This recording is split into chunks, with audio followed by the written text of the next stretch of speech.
السلام عليكم ورحمة الله وبركاته.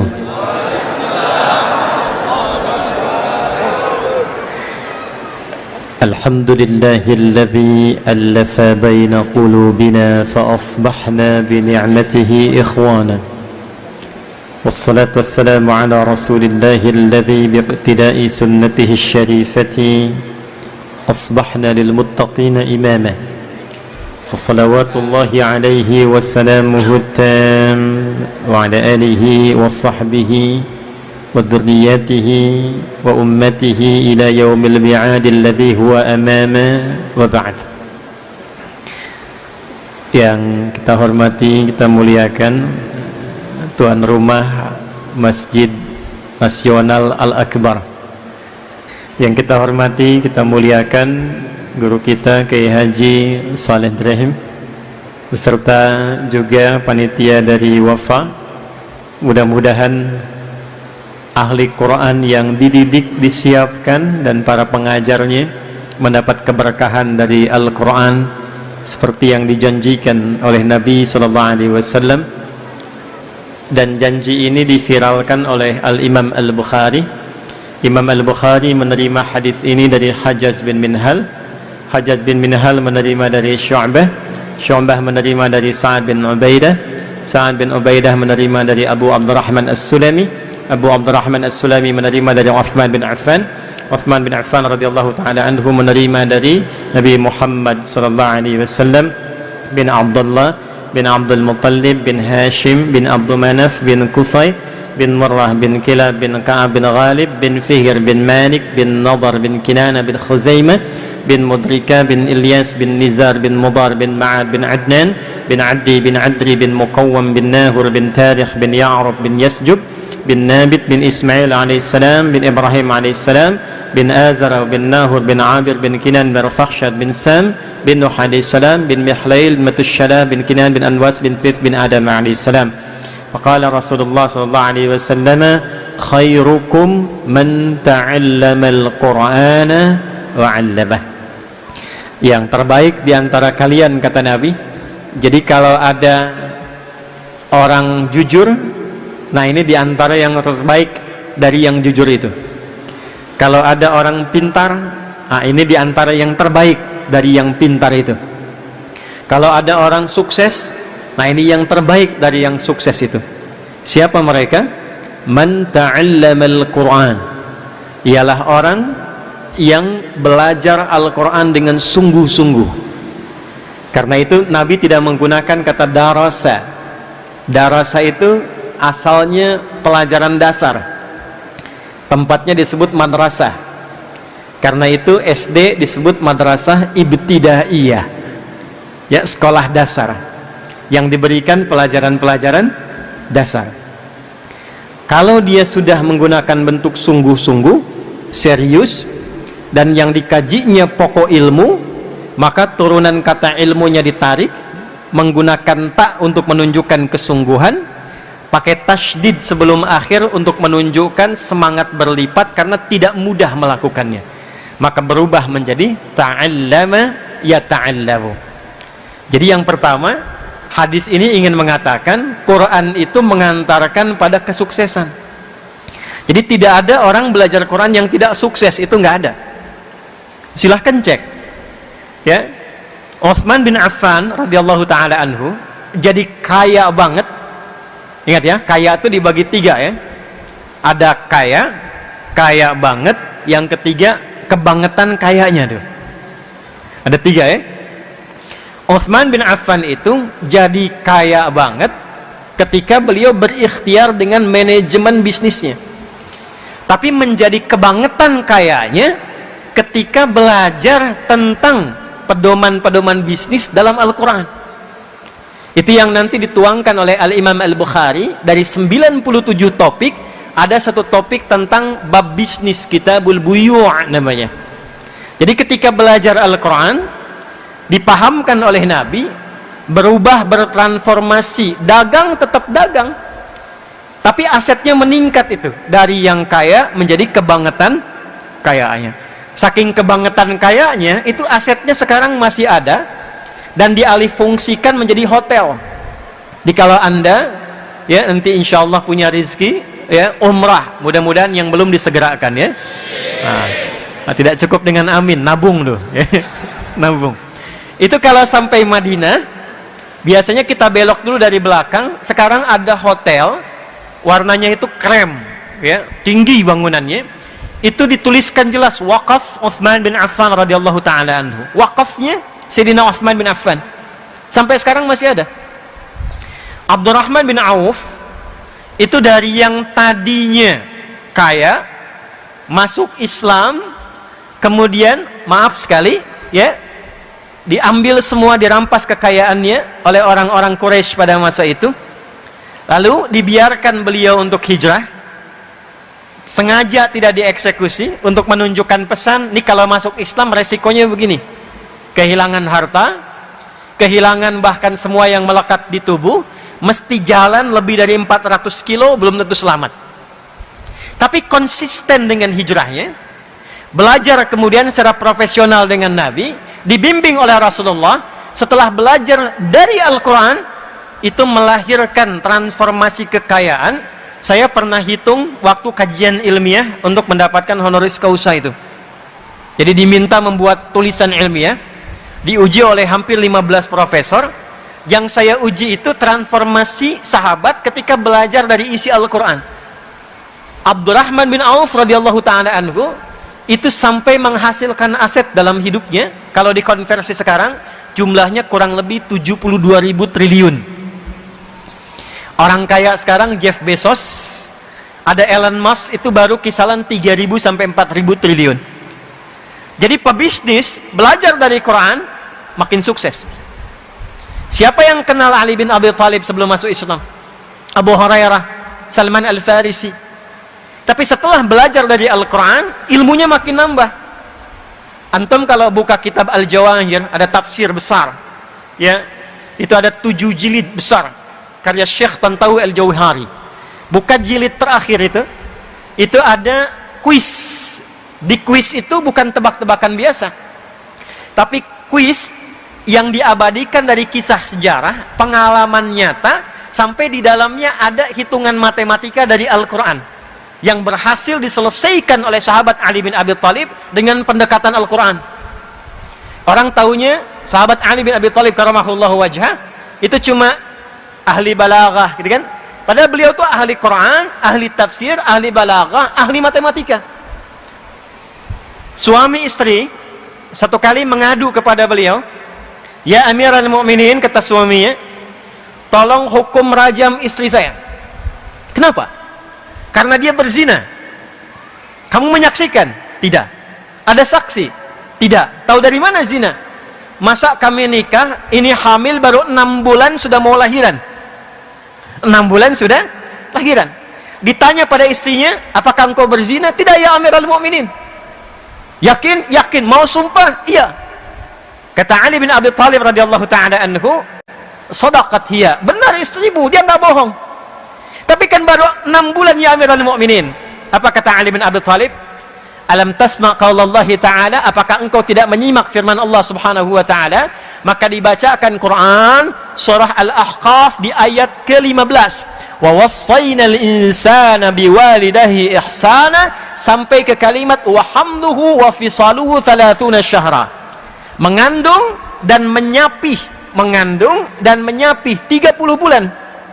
Dan tidakkah engkau menyimak firman Allah di Quran surah Luqman surah 31 ayat 14 dibuka dengan kalimat yang sama, "Wa wassaynal insana biwalidayhi ihsana hamalathu ummuhu wahnan 'ala wahn wa fisaluhu fi 'amain." Kan di surat Luqman menyapih, memberikan ASI sampai disapih, amain 2 tahun. Bukankah 2 tahun itu 24 bulan? Di surah Al-Ahqaf ayat 15, mengandung dan menyapih itu 30 bulan. Kalau 30 bulan kurangi 24 bulan berapa? 6 bulan ya Amirul Mukminin. Itulah yang dimaksud kelahiran prematur, kata Ali bin Abi Thalib. Jadi ngaji Quran itu bikin pintar. Nggak ada orang yang ngaji Quran yang nggak pintar, itu nggak ada. Riset terbaru di London. Tahu London? Tuh lampu merah sonoan dikit tuh. Riset terbaru di London, itu dokter yang temukan. Menyimpulkan orang yang ahli Quran, belajar Qurannya benar, apalagi hafal Quran dengan benar, itu kecerdasannya meningkat 3 kali lipat dibanding orang biasa. Risetnya sederhana. Karena Quran itu ada 52.000 kosakata. Orang yang terus-terusan melatih memorinya dengan mengulang-ulang 52.000 kosakata, maka akan memudahkan dirinya untuk memahami apapun yang ia ingin pelajari. Riset membuktikan kalau ingin menguasai bahasa, hafalkan 3.000 aja kosakatanya. Anda ingin bahasa Inggris dikuasai, hafalkan 3.000 kosakata, itu sudah bisa berbicara dengan lancar. 3.000. Ini 52.000. Melompat 3 kali lipat dari orang biasa. Tapi tidak semua yang belajar Quran jadi pintar. Tidak semua. Rumusnya apa? Man ta'allama. Kalimat ta'allama itu taknya menunjukkan kesungguhan, tasydidnya seakar dengan kata syiddah, tidak mudah. Ya, tidak mudah. Maka dengan kata itu butuh motivasi 2 kali lipat, double. Jadi orang yang semangat, yang sungguh-sungguh, yang serius belajar Qur'annya, itu akan merubah pribadinya menjadi orang sukses dan mudah meraih apapun yang dia inginkan. Semua level. Wa'allama. Kemudian ia praktekkan Qur'annya itu. Jadi ngaji Qur'an itu bukan begini, ya. Walaupun ini tidak salah. Anda baca Al-Fatihah, baca Al-Baqarah, baca Ali Imran sampai An-Nas, bagus. Dapat pahala.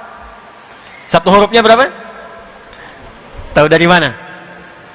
At-Tirmidzi nomor hadis 2910. Man qara'a harfan min kitabillahi falahu asyru hasanat.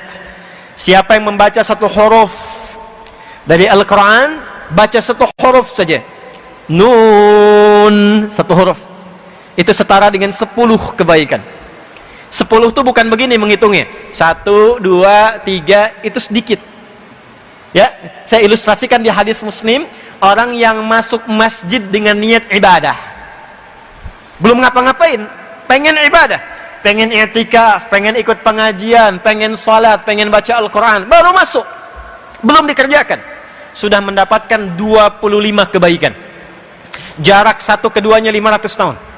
2 ketiganya 500 tahun. 3 keempatnya 500 tahun.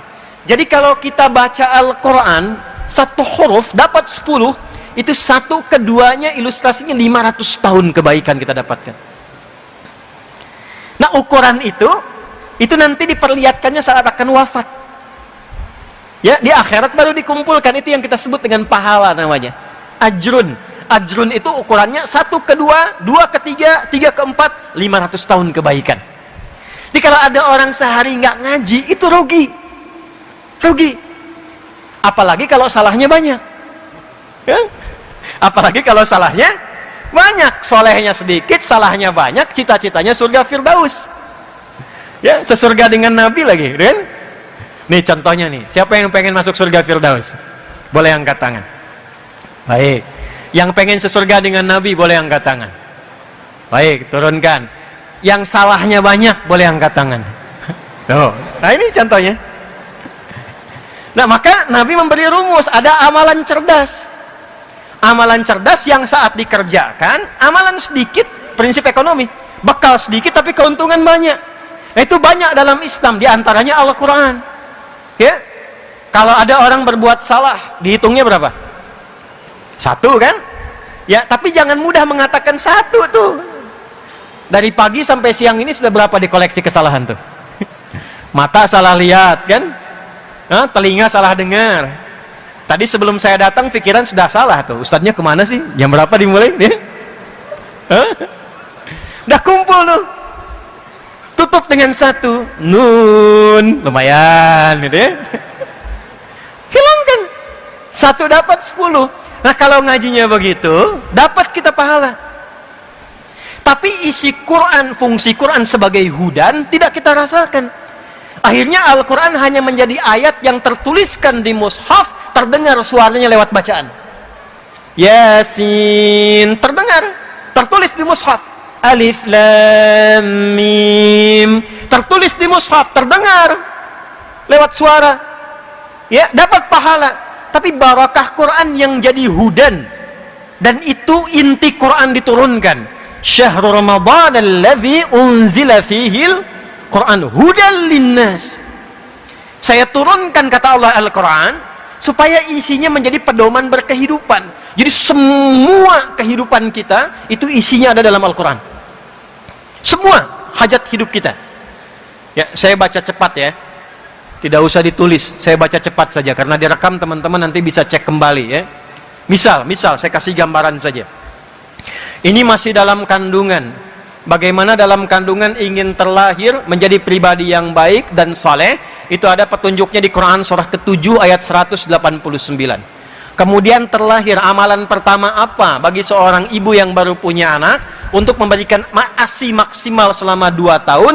Amalan pertama apa bagi suami yang baru jadi ayah dan punya anak pertama? Turun Quran surah kedua ayat 233. Sampai usia 2 tahun ke menjelang baligh, amalan pertama apa yang mendekatkan dia dengan Allah? Taat pada orang tuanya dan mengenal lingkungan dengan baik. Turun Quran surah Luqman surah 31 ayat 13 sampai ayat 19. Ketika dia mulai belajar, bagaimana belajar yang bisa memahamkan dia sehingga dia bisa bawa pulang pemahaman itu dan mengajarkan kembali. Turun Quran surah 9 ayat 122. Bagaimana mencari tempat belajar yang saat bersamaan menguatkan pengetahuan dan meningkatkan imannya. Turun Quran di surah ke-58 ayat yang ke-11. Lalu dalam pelajaran itu dia mulai menyebar. Ya, kadang-kadang orang Surabaya ke Jakarta, ada yang ke Timur Tengah, ada yang ke Amerika, menemukan tempat baru. Bertempat yang baru, ketemu orang baru, tapi tetap menjaga sikap takwanya. Turun Quran surah 49 ayat ke-13. Kalau menemukan jodohnya di situ, bagaimana cara melamarnya? Turun Quran surah ke-4 ayat yang ke-4. Terjadi pernikahan, Quran ke-30 ayat ke-21. Tugas pertama saat menikah, Quran surah ke-4 ayat 34. Suami mulai mencari nafkah yang standar, Quran surah kedua ayat 168. Kalau pengen cepat rizkinya, baru bergerak sedikit, datang Quran surah kedua ayat 172. Kalau dia belum melakukan, sudah dijamin dibuka kemudian rizkinya, berkahnya pintu langit dan bumi. Quran surah ke-7 di ayat ke-96. Batuk. Kemudian dia mulai bekerja, tidak mudah, diminta petakan tantangannya. Kadang-kadang ada yang kecil, menengah, ada yang berat. Turun Quran surah kedua ayat 214. Solusinya di Quran surah ketiga ayat 142. Detilnya di Quran surah kedua Al-Baqarah dari ayat 155 sampai 157. Kadang-kadang ada orang ingin menyingkirkan, orang ingin menyungkurkan. Bagaimana membuka usaha tapi tanpa nyogok, tanpa suap. Kalau ada solusi dibimbing Allah, kalau ada yang jahil ditolong. Turun amalan Quran surah 17 ayat 79 sampai dengan 80. Istri merawat anak di rumah, jangan dikira mudah. Kadang-kadang dia menolak, kadang berkata, turun bimbingan Quran surah 17 ayat 23 sampai dengan ayat 27. Sampai usia 40 tahun, sukses, bagus, anak ada, orang tua masih ada. Jangan disimpulkan itu hasil kesuksesan Anda. Boleh jadi ibunya yang menangis di keheningan malam, bapaknya yang serabutan bekerja, minta sama Allah supaya anaknya lebih hebat dibandingkan kedua orang tuanya. Ketika Anda mendapatkan kesuksesan itu, sertakan orang tua di dalamnya, sekalipun dalam doa. Maka turun Quran surah ke-46 di ayat ke-15. Anda terus bergerak lagi, harta makin banyak, bagaimana menjaga dan meningkatkannya? Turun skema dengan zakat. Quran surah ke-9 ayat 103 sampai dengan 109. Dikeluarkan di 8 golongan Quran surah 9 di ayat ke-60.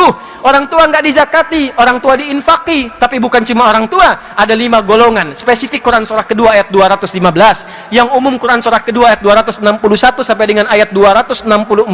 Naik lagi sampai sepuh, sampai kemudian berada dalam kondisi seperti kecil kembali, seperti bayi kembali. Muncul masa pikunnya. Petunjuknya Quran surah 22 ayat yang kelima. Sampai kemudian menjelang sakaratul mautnya. Bagaimana sakaratul maut yang indah. Ketika nafas, kemudian kedatangan maut. Quran surah ketiga ayat 185.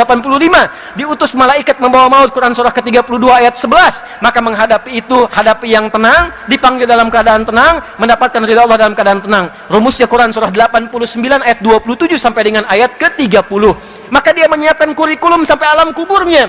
Disiapkan saat hidupnya bagaimana alam kubur itu bisa nikmat. Bukan cuma dunianya, rumahnya megah, mobilnya mewah, tapi alam kubur nggak disiapkan. Maka turun kurikulum alam kubur. Quran surah kedua ayat 153 154. Quran detilnya Quran surah ketiga dari ayat ke-169 sampai dengan ayat ke-171.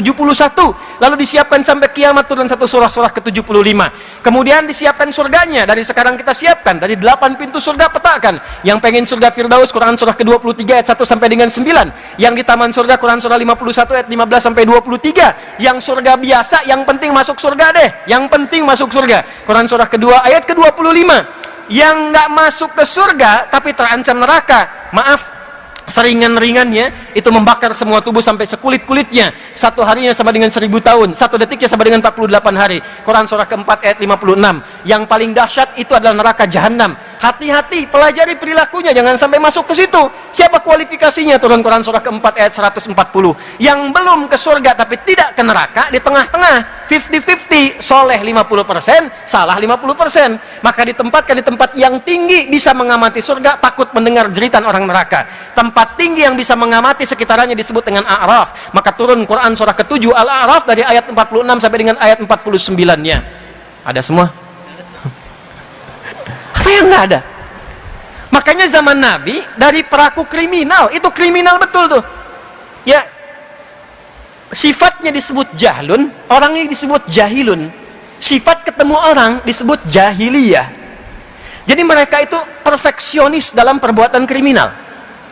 Kalau ada zina, zina yang paling perfect itu zinanya jahiliyah. Kalau ada pembegal, pembegal yang paling komplit jahiliyah. Sekampung begal semua. Sekampung. Ghifari itu kampung begal. Jadi kalau ada yang namanya Al-Ghifari, itu keturunan kampung begal.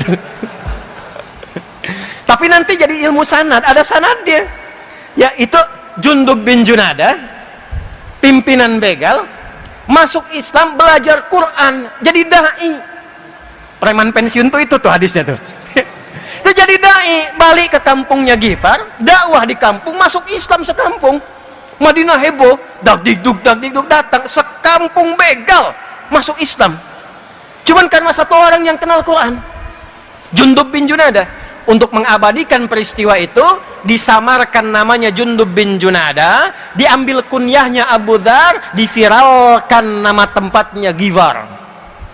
Rumusnya tambah al di depannya, i di ujungnya.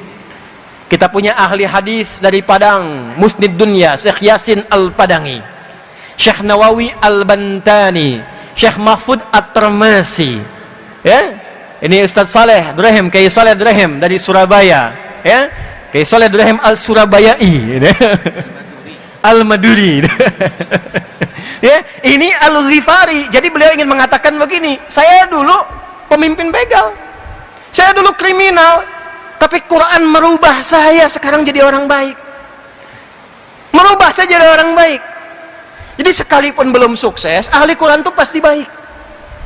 Jadi kalau ada orang ngaji Quran nggak baik, itu pasti ada yang salah dengan cara ngajinya. Bukan Qurannya yang salah. Kalau peci nggak masuk ke kepala, jangan potong kepalanya. Pecinya perbaiki. Karena standar pertama sebelum sukses, baik dulu. Allah tuh tidak menginginkan ada orang sukses, tapi kesuksesannya tidak diisi dengan kebaikan.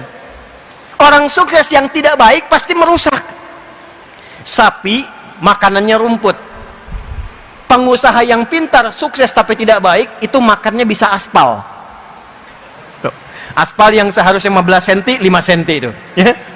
Jadi sapi masih bisa makan rumput, tapi orang sukses pintar nggak baik, makanannya bisa aspal.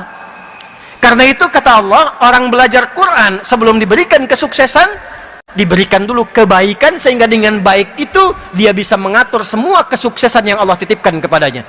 Itu yang dimaksud Quran surah ke-35 Fatir di ayat yang ke-32.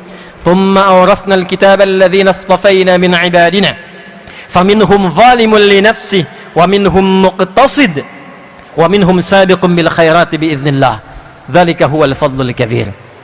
Yang ingin saya katakan teman-teman sekalian, karena ini dibuka dengan wafa, tempatnya di Masjid Al-Akbar, masjid yang terbesar, ya, kita berharap mudah-mudahan penyelenggaranya ahli Quran, yang datang dengan juga ahli Quran, dan kita ingin mendapatkan barakah Al-Quran. Mudah-mudahan kita dimasukkan pada golongan yang disebutkan Nabi Muhammad SAW tadi sebagai ahli Quran yang baik. Ini mukaddimahnya. Ini baru mukaddimah, kita belum mulai itu, ya? Baik. Sekarang kita masuk pada intinya. Sekarang hari apa? Jumat. Tahu apa artinya Jumat? Yang tahu boleh angkat tangan. 1 juta, 5 juta. Ya, apa artinya Jumat? Kalau salah antum harus menghafal Quran sampai selesai.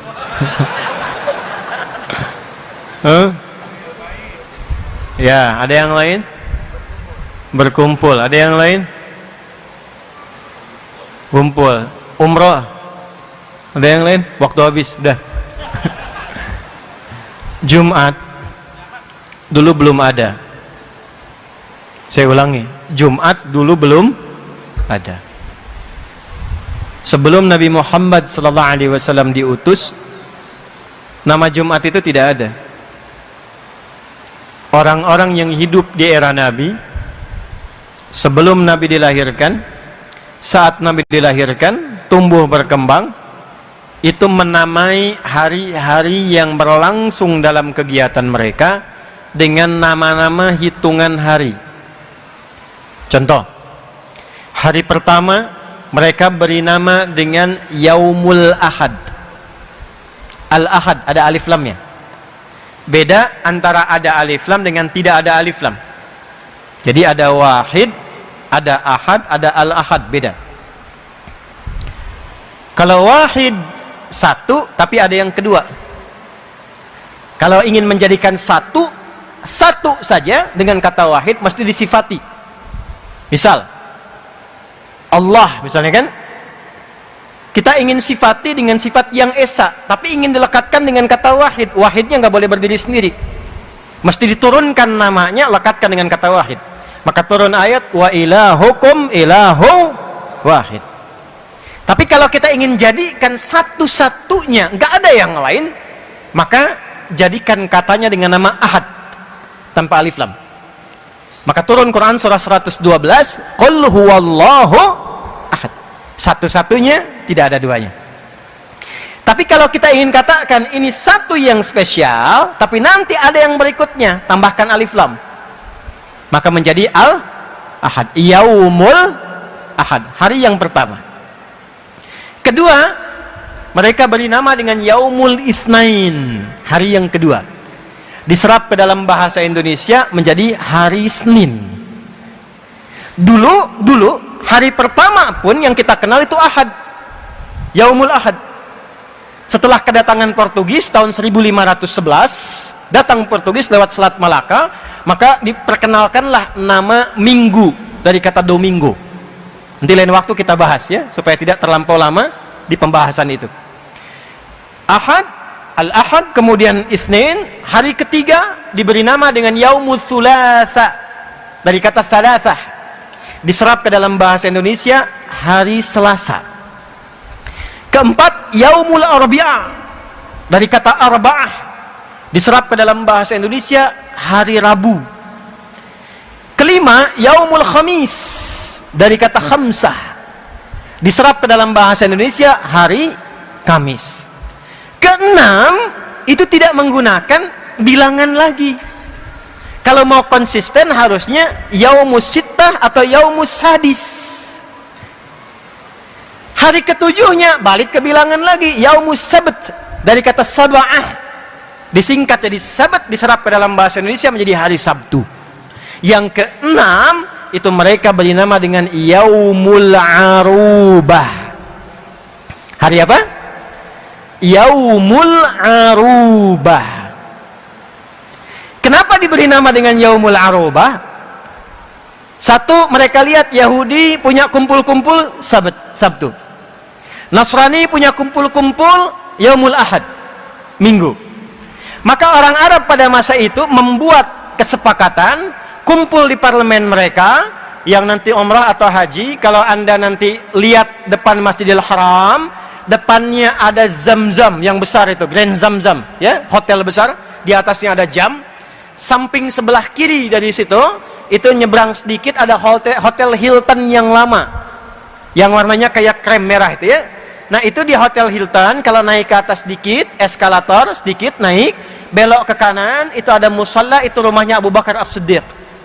Depannya persis ada tempat wudhu, ada toilet, depannya lagi, nah itulah parlemen Quraisy ada di situ.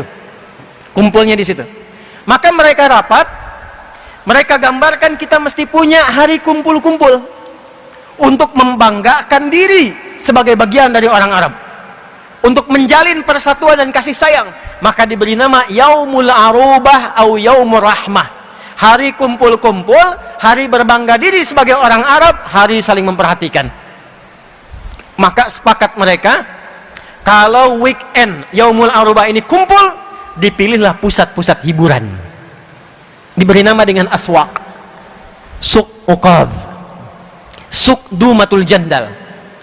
Dan pusat hiburan yang paling elit itu terletak di Jabal Qubais. Ini saya kalau ilustrasikan takutnya nggak terlalu terlihat ya. Saya coba gambarkan, mau nggak saya tuliskan begini tuh ya, supaya tahu petanya ya. Bismillah. Maaf saya berdiri ya. Izin Ustaz. Oke. Belakang kelihatan ini? Nah, iya memang belum saya tulis kan. Nanti kalau saya tulis baru kelihatan ya. Itu ada screen nanti ya, dilihat saja. Saya gambarkan dari sini saja. Ini yang Zamzam, Grand Zamzam maksudnya, hotel besar.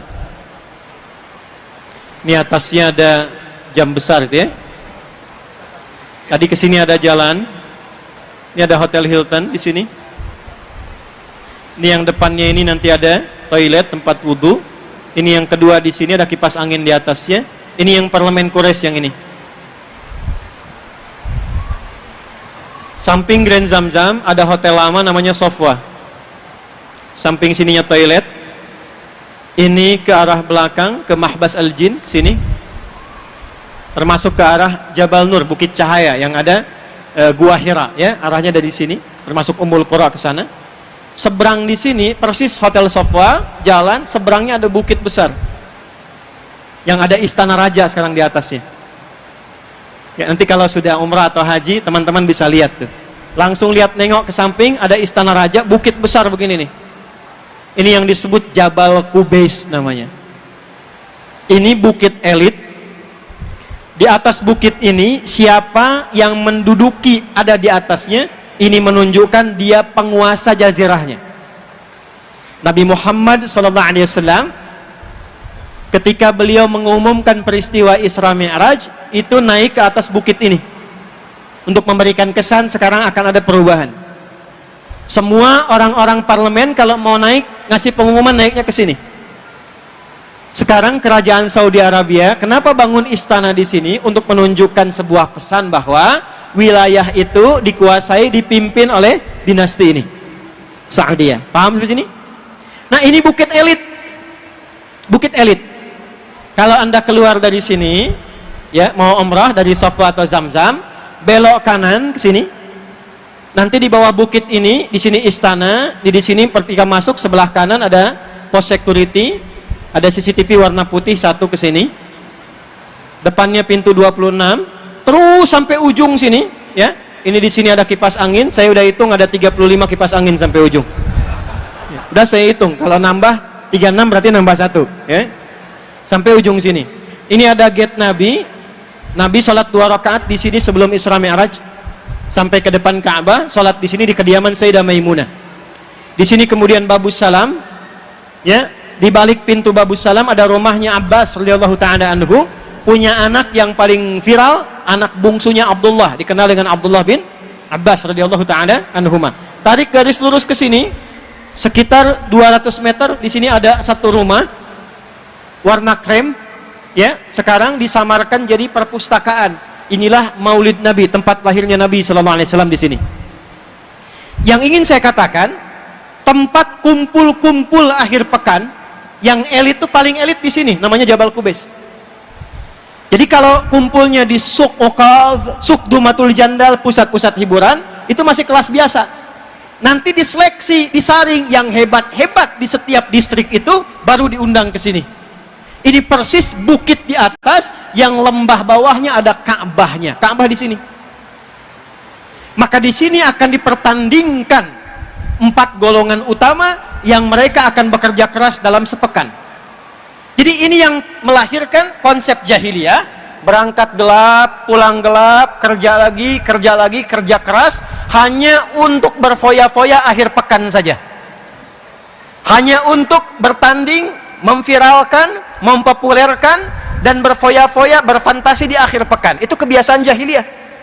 Ada 4 golongan. 1, namanya tajir. Apa namanya? Jamaknya tujar. Bu, tajir itu bukan orang kaya. Tajir itu pedagang. Dulu yang kaya itu pedagang.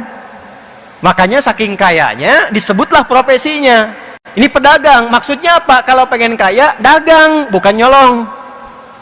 Kalau pengen kaya, bisnis, bukan korupsi. Maka golongan tujar ini, mereka keluar dari yaumul ahad sampai yaumul khamis, mengumpulkan harta sebanyak-banyaknya untuk dipertandingkan jumlah kekayaannya dalam hari pertemuan yaumul arubah di bukit ini. Nanti ada waktu-waktu mereka merantau. Ada ke Syam, sekarang 4 negara. Libanon, Syria, Yordania, dan Palestina. Ada ke Yaman.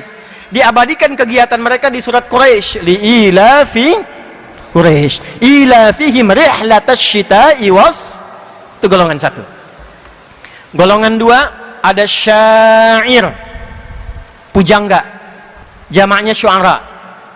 Jadi dari daerah-daerah, distrik-distrik, ini daerah A, daerah B, kecamatan A, kecamatan B, desa A, desa B, itu para pujangganya selama 5 hari mereka berusaha mengumpulkan lirik-lirik untuk diseleksi yang paling hebat, nanti akan dipertandingkan di puncak Jabal Qubais ini. Bikin lirik. Nanti cara mereka mengumpulkan lirik dan syair itu diabadikan dalam satu surat dengan namanya, surah ke-26, surah Asy-Syu'ara. Dari ayat 224 sampai akhirnya itu. Ya. Asy-Syu'ara yattabi'uhumul ghawun. Alam tara annahum fi kulli wadin yahimun. Pernahkah Anda dengar tentang kisah para pujangga di era jahiliyah yang mereka datang ke lembah-lembah mencari inspirasi untuk membawa lirik-lirik saja? Untuk apa? Nanti dipertandingkan di bukit ini. Yang ketiga, ada golongan kahin. Jamaknya kuhan, dukun. Jadi kalau sekarang ada dukun, itu ketinggalan, telat. Karena 15 abad yang lalu sudah ada dukun, dan nanti menariknya ketika Quran turun, dukun-dukun itu pada tobat. Ya, dukun-dukun pada tobat. Tapi sebelum Quran turun, tuh dukun tuh viral, strata ketiga di kalangan jahiliyah. Selama 5 hari, dari yaumul ahad sampai yaumul khamis, sampai hari Kamis, itu dukun-dukun kompak membikin mantra-mantra, jimat-jimat. Nanti yang paling efektif dipertandingkan di sini, diangkat jadi pemuka dukun, ya, pimpinan dukun seluruh wilayah Arab. 4, sahir, tukang sihir, tukang santet. Di tukang santet sudah ada di era Nabi Sallallahu Alaihi Wasallam, dan itu jasanya dipakai baik oleh para pengusaha ataupun para penguasa. Jadi nanti kalau ada pengusaha ingin mengalahkan lawannya tapi tak bisa secara normal, disewa tukang santet, sahir. Termasuk ketika ingin mengalahkan satu tokoh yang sulit dikalahkan secara normal, disewa tukang sihir. Sehingga nanti turun terutama 2 surah terakhir, Al-Falaq dan An-Nas. 4 golongan ini yang paling utama berlomba di era jahiliyah. Kumpul di Jabal Qubais.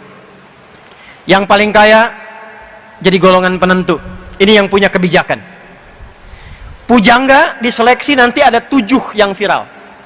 Kalau 7 ini yang menyeleksi namanya An-Nabirah Az-Zibyani. Nanti kalau dia dapat 7 golongan, 7 orang terhebat, maka puisinya, syairnya akan ditulis dengan tinta emas, ditempel di dinding Ka'bah. Jadi sejarah kain kiswah itu asalnya syair isinya. Nanti ketika datang Islam baru diganti dengan tulisan Al-Quran. Ada 16 jenis rumusnya, dikenal dengan bahar namanya.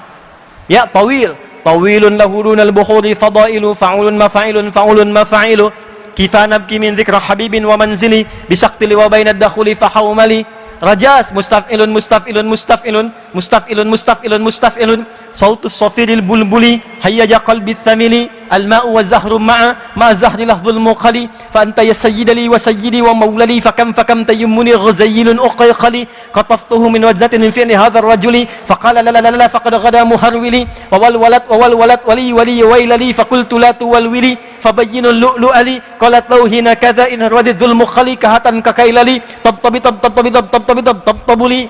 Coba ulangi. Ada madid mufa'alatun fa'ilatun tala'al badru min thaniyatil. Nah itu asalnya dari syair. Rumusnya 16 disebut dengan bahr namanya. Yang paling hebat syairnya, paling bagus qasidahnya, maka akan ditulis dengan tinta emas, ditempel di dinding Ka'bah, lalu disebutkan pemimpinnya Amirus Syu'ara. Dulu Imra'il Qais namanya. Kegiatannya gitu aja tuh. Kegiatannya begitu. Tiap hari kerja, berangkat gelap, pulang gelap. Weekend foya-foya. Weekend libur, cari tempat hiburan. Jadi kalau antum tiap hari kerja, akhir pekan cuman liburan, makan, minum, buang-buang uang, nah itu setengah jahiliyah.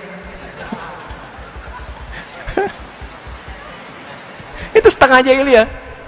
Pamer, kerja, dapat mobil bagus, ya malam-malam cuman buat bisingin orang, panasin balapan sama taksi, bem, dipakai enggak? Nah itu jahiliyah. Itu kegiatan dulu sudah ada.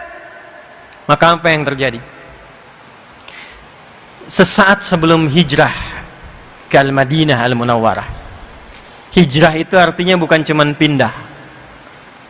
Kalau pindah itu artinya intiqal, cuman pindah. Ana antaqil min Bekasi ila Surabaya. Saya pindah dari Bekasi ke Surabaya. Tapi pindah yang membawa perubahan. Sekalipun tempatnya nggak pindah, tapi aktivitasnya berubah. Saya dekat dengan masjid nih. Rumahnya samping masjid. Bahkan toaknya masjid tuh ke rumah saya begini tuh. Jarak ke masjid dengan berapa langkah, tapi belum mau ke masjid. Tiba kemudian, maaf saya mau tanya dulu, kalau ada tetangga masjid, samping masjid, nggak ke masjid, dia muslim, apa hukumnya? Bakar rumahnya. Ini dia ya. Hati-hati. Hukumnya ajak dia ke masjid. Ada orang Islam tetangga masjid belum mau ke masjid, hukumnya ajak dia ke. Dahulukan fikih dakwah. Mungkin Anda dijadikan oleh tetangganya supaya mengajak dia, bukan mencela dia. Nanti kalau hari kiamat ditanya bagaimana?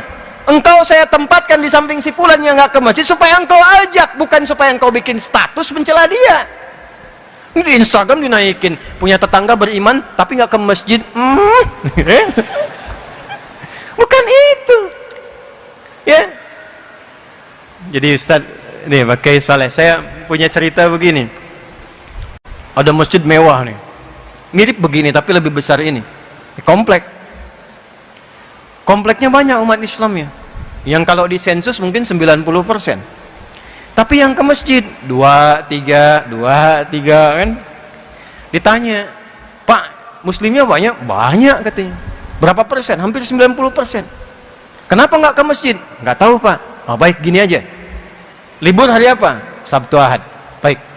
Nanti hari Sabtu subuh, Jumatnya kita beli buah. Subuh kita ke masjid. Nggak apa-apa bertiga begini, nggak apa-apa. Nanti dari masjid kita datengin satu dulu tetangga, bawa buah. Datengin. Assalamualaikum, waalaikumsalam. Pak Ustadz, Pak, iya. Dari mana? Dari masjid. Ya. Antum tuh tadi nggak kelihatan, kami kira sakit tadi tuh nggak ke masjid. Nih bawa buah ini. Itu nggak diminta zuhurnya ke masjid. Ya, jadi kalau tetangga belum ke masjid, ya fikihnya fikih dakwah dipraktekkan pertama kali. Ajak dia ke masjid. Minimal doakan. Balik ke yang tadi, teman-teman sekalian. Jadi apa yang menarik di sini? Itu yang disebut dengan hijrah. Kalaupun kemudian memaksa kita untuk pindah tempat, karena di tempat bekerja ini susah sholat, ya mau Jumatan pun nggak bisa.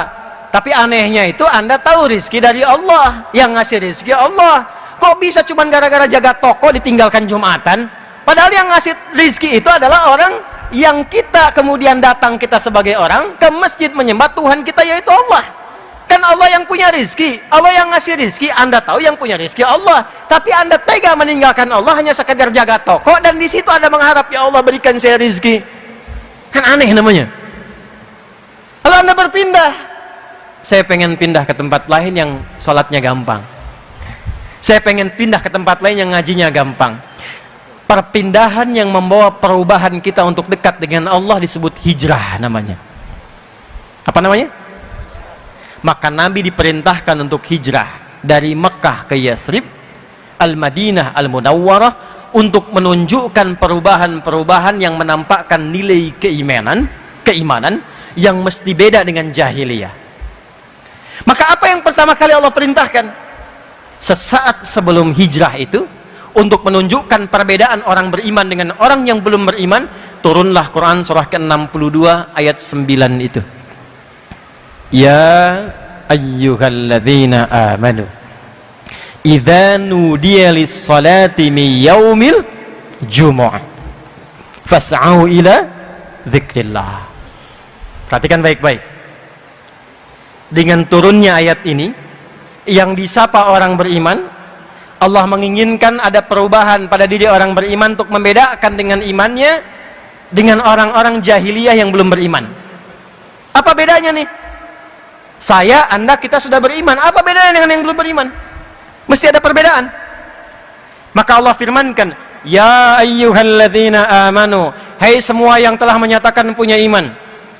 Ya disebutkan 361 kali dalam Al-Quran. Harfun nida, huruf untuk memanggil. Dalam bahasa Arab di ilmu Nahwu ada 14 jenis huruf untuk memanggil. Ada a, ada aya, ada ya, ada wa, dan seterusnya.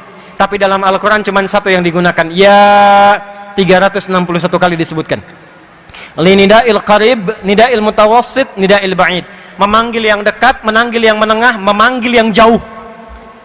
Ayyuha disebutkan 150 kali dalam Al-Quran. Ayyunya munada untuk menguatkan hukum, haknya tanbih untuk mengingatkan pentingnya informasi yang disampaikan. Alladzina disebutkan 1080 kali dalam Al-Quran. Ismun mausulun yadullu alal jam'il jam'iyah. Konjungsi kata sambung menunjuk objek pada semua tanpa kecuali. Perhatikan kalimatnya. Hei semua orang yang telah menyatakan beriman, tanpa kecuali. Besar, kecil, tua, muda, betapapun kau merasa dekat dengan Allah, kuat imanmu, atau menengah imannya, standar, atau lemah imannya sehingga merasa jauh dari Allah. Ya, subuh jam berapa di sini? Hah? 3.40, 3.41, 4.30 terjadi perbedaan pendapat. Ya, karena berasal dari jauh-jauh, ya. Baik. Ambil misalnya standar lah 3.44 bisa dengan qomat. Allahu akbar, Allahu akbar. 3.44. Dipanggil langsung datang. Allahu akbar, Allahu akbar. Dipanggil ingat, ya Allah sudah adzan. Siap-siap wudu, siap salat. Itu imannya iman standar. Kuat tidak, lemah tidak. Iman standar, belum kuat. Anda kerja jam 7, datang jam 7, standar tidak? Standar. Kerja jam 7, datang jam 6, itu hebat namanya. Di atas standar. Dipanggil jam 3.44, datang jam 3.04. Sebelum dipanggil sudah datang, itu iman kuat namanya. Subuhnya 3.44, jam 3 sudah bangun. Dia tidak hadir saat adzan, tapi dia menunggu sampai adzan tiba supaya subuhnya khusyuk. Dia warming up dulu dengan tahajud. Itu iman kuat. Jadi kalau dipanggil 3.44, 3.44 datang, itu iman standar. 3.44 dipanggil, 4.43 baru sadar. Nah, itu iman lemah. Iman lemah. Tapi Allah memanggil dengan huruf yang sama, yang penting punya iman. Hei semua yang telah beriman, perhatikan cara menerjemahkannya. Aku tidak peduli apakah imanmu itu dalam keadaan lemah, ataukah imanmu standar, ataukah imanmu kuat. Aku berikan satu amalan yang dengan amalan itu kalau dikerjakan dengan benar, yang lemah menjadi kuat, yang standar semakin menguat, yang kuat semakin dekat dengan Allah Subhanahu wa ta'ala. Sekaligus iman itu akan membuktikan keberadaan dia yang membedakan antara orang beriman dengan orang yang belum beriman. Apa bedanya? Idza nudiya lis-salati min yaumil jumu'ah. Dari sejak itu berubahlah nama yaumul arubah menjadi yaumul jumu'ah. Itu asalnya. Dulu nggak ada, hari Jumat tuh nggak ada. Jumat itu turun namanya sesaat sebelum hijrah. Berubah dari yaumul arubah jadi yaumul jumu'ah. Arubah itu cuman kumpul-kumpul, datang, rame-rame pulang. Yang kaya tetap kaya, yang miskin tetap miskin. Dirubah. Yang beriman tidak begitu. Nggak dilarang kumpul, kalau bisa kumpulnya lebih banyak lagi. Kalau bisa jangan dari satu tempat, banyakin tempat A, tempat B, kumpul. Tempat kumpulnya disebut dengan jami', akarnya sama. Makanya sering ditambahkan masjid jami'. Jami' itu tempat mengumpulkan yang banyak. Yang datang al-mujtama' al-islami, masyarakat Islam yang banyak. Waktu kumpulnya, momentum kumpulnya disebut dengan Jum'ah. Apa itu Jum'ah? Jum'ah itu satu, datang kumpul. Dua, saling mengenali di antara yang kumpul, ta'aruf. Tiga, saling mengisi di antara yang kumpul. Datang, saling kenal, saling isi, saling bersinergi. Itulah Jumat. Jadi Jumat itu bukan begini, datang, dengar khutbah, kadang-kadang ngantuk, ada yang tertidur, ada yang bikin khutbah tambahan, kemudian sholat 2 rakaat dan pulang. Itu bukan Jumat namanya. Itu cuma kumpul-kumpul aja. Jumat itu datang, kenali siapa yang datang, duduk, samping kanan Anda siapa, kiri Anda siapa, belakang Anda siapa, depan Anda siapa. Masjidnya sekarang Al-Akbar, Masya Allah, masjidnya besar, ruang utamanya sudah 4.000 orang. Bikin database-nya, dari mana yang datang ini, kumpulkan database-nya, dipersaudarakan satu dengan yang lainnya. Tidak ada satupun yang datang ke masjid Nabi di hari Jumat kecuali mengenal di antara mereka siapa yang ada satu dengan yang lainnya, termasuk yang dari luar kota. Ya, ada orang dari Gotofan namanya Sulek, datang ke Madinah. Begitu masuk langsung duduk. Orang Madinah tahu semua, kalau masuk ke masjid pengen i'tikaf walaupun sebentar, sholat dulu 2 rakaat baru duduk. Beliau ini masuk langsung duduk, Nabi sedang khutbah. Maka Nabi dengan indahnya ini adabnya, tidak menunjuk, hei, sholat dulu, sholat. Tidak. Tapi membuat kalimat yang umum supaya tidak tersinggung orangnya. Maka dibuat kalimat umum, kata Nabi, kama qala Rasulullah sallallahu alaihi wasallam, idza dakhala ahadukumul masjida fala yajlisa hatta yusalli rak'atain. Jika ada seseorang ingin masuk ke dalam masjid, ya, di riwayat lain wa arada an ya'takifa, dan dia berniat untuk duduk walau sejenak, maka jangan langsung duduk kecuali salat dulu 2 rakaat. Maka kelak diviralkanlah salat itu dengan nama salat tahiyatul masjid. Tapi spirit tahiyatul masjid ternyata bukan sekedar salat, tapi Nabi ingin menunjukkan kepada jamaah yang ada, hei sahabat-sahabatku yang dari lingkup lokal di sini, ini ada kawan kita yang baru datang. Dia belum tahu tahiyatul masjid. Coba lihat siapa, kenali dia, bawa hajat apa. Makanya nggak ada yang datang ke masjid Nabi khususnya hari Jumat kecuali semua hajatnya selesai. Yang lapar datang, pulang kenyang. Dulu era-era Nabi, awal-awal tuh, awal-awal Jumatan itu sampai motong kambing. Tanya ke Soleh tuh. Ya, peserta Jumatan pertama 12 orang, imamnya Mus'ab bin Umair di Bani Salim itu 12 orang pesertanya, awal peserta. Yang dipimpin Nabi 40 orang, itu selesai Jumat potong kambing dulu untuk mengakrabkan diri satu dengan yang lainnya. Ya. Abah dari mana? Dari sini. Bapak dari mana? Dari sini. Ngobrol, kenalan, kenal. Rakaat itu yang disebut ukhuwah namanya. Ya. Al-Akbar nggak usah potong kambing. Jamaahnya yang kompak. Di sini siapa yang punya restoran?